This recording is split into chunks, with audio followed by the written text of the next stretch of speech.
Kawawa po ang baby ko. Kagabi po, nadapa siya nung lumabas. Ayan po siya, oh.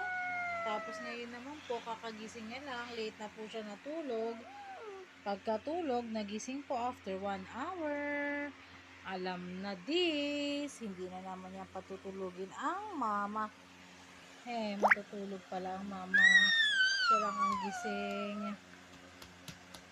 So, nagdede na siya, pero hindi na inantok. Kaya, mamaya madaling araw na naman po ang tulog nitong batang makulit na ito.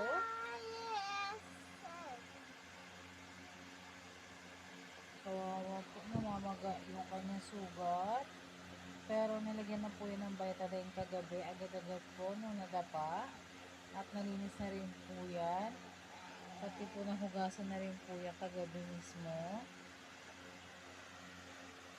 Kapag lalabas po kasi itong batang ito, tumatakbo palagi. Kaya dapat laging nakahawak sa kanya para sa ganun hindi siya ganun pa bilis tumakbo.